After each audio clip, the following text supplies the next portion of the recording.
Vamos falar do planejamento gerencial e operacional. Nós vimos que há o plano estratégico ou plano corporativo da empresa, aquele plano que trata das grandes coisas. Mas, na empresa, as coisas não se resumem a este plano. Outros, muitos planos vão conviver com este aí, são baseados nele e são complementares de alguma maneira, de uma maneira direta ou indireta, estarão contribuindo para que este plano maior se realize. Então, há plano de todo tipo, em todas as áreas, e para todas as atividades, né? Uma empresa tem muitos planos rodando ao mesmo tempo. Os planos servem para quê? Para dirigir os esforços dos grupos para o rumo certo.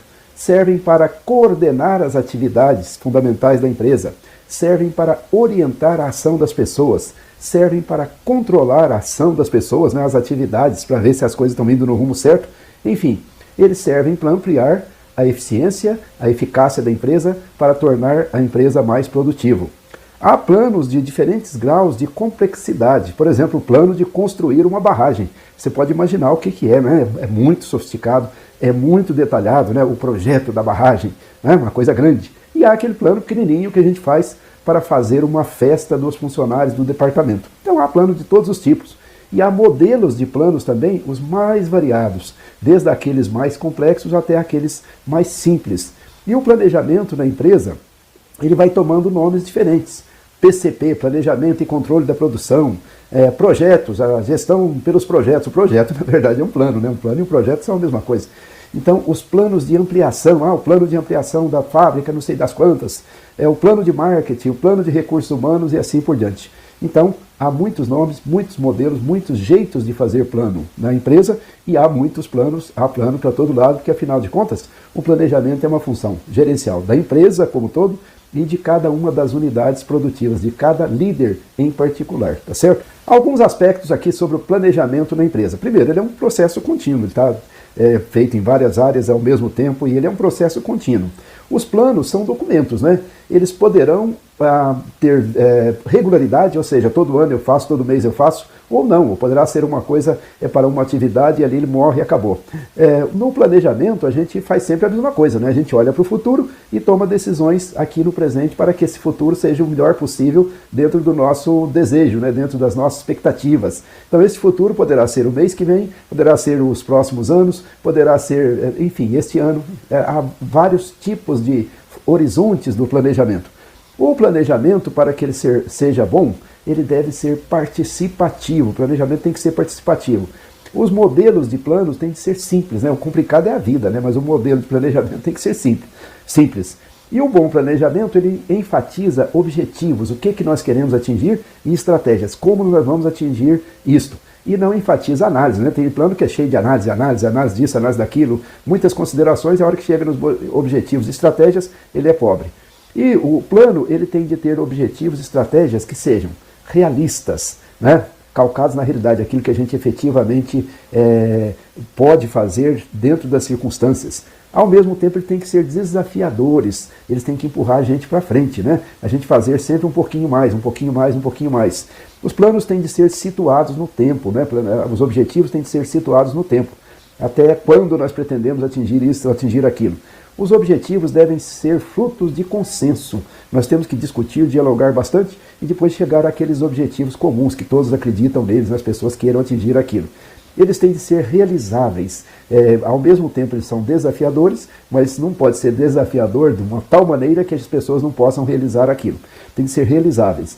Tem de ser voltados para a melhoria, naturalmente. Tem de ser formais, né? Se eu estabelecer objetivos formalmente, as coisas tendem a ser melhores. Então o planejamento requer menos intelectualidade, menos conhecimento e mais disciplina. A gente planeja de modo simples, mas vai lá e faz. E acompanha os planos e faz o processo inteiro. Então a disciplina é que vai ser o ponto fundamental, a gente efetivamente estar comprometido com aquilo, querendo realizar aquilo. Como fazer um plano simples, né? Reúna as pessoas que terão importância para esse plano, que tem alguma coisa a contribuir com ele. Apresente o seu objetivo. Olha, queremos fazer um plano assim, por isso, por aquilo. Qual é o objetivo de fazer um plano, tá certo? Apresente igualmente o roteiro que você vai usar para fazer o plano. Eu proponho que primeiro a gente faça uma análise da situação, depois a gente defina os objetivos e depois defina como não é que nós vamos atingir esses objetivos. Ok, é o roteiro, né? Então diga o roteiro que você pretende usar para o plano. Faça os arranjos sobre as reuniões, o local, o horário, datas, etc., para essas reuniões de planejamento que vão ocorrer para fazer esse plano, né?